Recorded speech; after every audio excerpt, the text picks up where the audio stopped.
ఎందుకు నేర్చుకోవాలి మనం? స్త్రీల పాత్ర చాలా ప్రాముఖ్యమైనది. పురుషులు ప్రార్థన చేస్తే పిల్లలకు నేర్పించవలసినటువంటి బాధ్యత ఎవరికి ఉంది? స్త్రీలకు మాత్రమే ఉంది. ఎంతోమంది స్త్రీలు తన పిల్లలకి ఉగ్గుపాలతోనే వాళ్ళకి నేర్పిస్తూ వచ్చారు. వాళ్ళు మర్చిపోలేదు.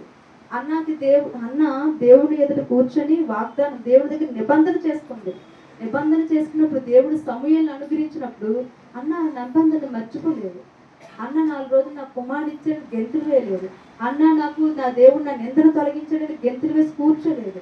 తనకిచ్చిన నాటి నుండి పాలు పెట్టిన దగ్గర నుంచి తన పాలు విడిచినంత వరకు కూడా దేవుని సన్నిధిలో ఎలా సేవ చేయాలో, దేవుని సన్నిధిలో ఎలా క్రమంగా కూర్చోవాలో, దేవుని సన్నిధిలో మనం ఎలా ఎదగాలో, దేవుని సన్నిధిలో ఎలా నిలవబడగాలో, దేవుని సన్నిధిలో నువ్వు వెళ్ళినప్పుడు నాయన ఏలీ కుమారులు సరైన వాళ్ళు కాదు, ఎవరితో దేవుడు మాట్లాడట్లేదు, కానీ నువ్వు మాట్లాడాలంటే దేవుడు నీ ద్వారా మాట్లాడాలంటే దేవుడు నీ ద్వారా ఆశీర్వదించాలంటే నువ్వు ఎలా ఉండాలని చిన్ననాటి నుండే నేర్పుతూ వచ్చింది అన్న.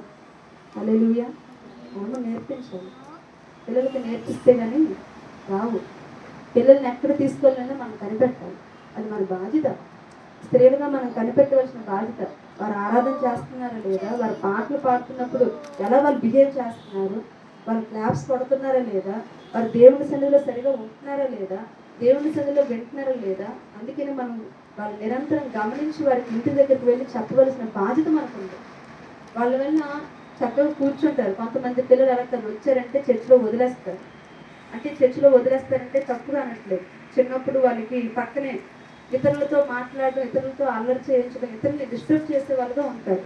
మనం ఇతరులు డిస్టర్బ్ చేసేవారు ఉండకూడదు. వాళ్ళు వెనక ఇంకా పక్క వాళ్ళతో ఆడటం, పక్క వాళ్ళతో అలా చేయడం ఇలా చేస్తారు. కానీ ఇక్కడ ఉన్న వాళ్ళు ఎవరు అలా లేరు. మొదటి నుంచి కూర్చుంటారు భక్తికని. దేవుని సన్నిధిలో ఎప్పుడు దేవుని వస్తుంది అంటే దేవుని సన్నిధిలో మనం నేర్పించినప్పుడు. సత్క్రియలు అంటే అదే, మనం మంచి పనులు నేర్పించగలిగాం. మనం పిల్లలకి దేవుడు విశ్రాంతి దినాన్ని ఎందుకు ఇచ్చాడు? వాళ్ళకి విశ్రాంతి దినం అంటే ఏ పని చేయకుండా కుటుంబంగా ఆయన సన్నిధిలో కూర్చోవడానికి, కుటుంబంగా ఆయన సన్నిధిలో ఆనందించడానికి, వారికి సహవాసం చేయడానికి, వారికి నేర్పించడానికి ఇచ్చాడు. మోషేకి తన తల్లి ఎలా నేర్పించింది? పెద్దవాడైనప్పుడు తన ప్రజలను చూడాలనే ఆలోచన కలిగిందంట మోషేకి. ఎప్పుడు కలిగింది?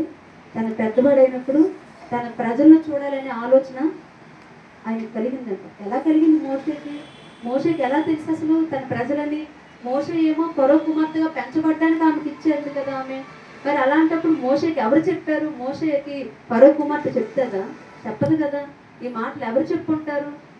మోషే యొక్క కుమార్తె మోషే గురించి మోషే తల్లి అయినటువంటి యెహోబెద మాత్రమే మోషేకి నేర్పించింది. తన పాలు పెట్టి పెంచడమే కాదు కానీ తన పెద్దవాడైనప్పుడు తన ప్రజలను చూడాలని. నువ్వు పెద్దవాడు అయినప్పుడు నాన్న నువ్వు అద్భుతంగా ఫరో రాజ్యంలో ఉన్నావు, నీదే సింహాసనం, ఇక్కడ ఉన్నటువంటి దాసుల కుమారులు ఎవరికీ లేదు, నీకు గొప్ప భాగ్యం అని చెప్పలేదండి. వీళ్ళందరూ వెళ్ళలో పోతారు.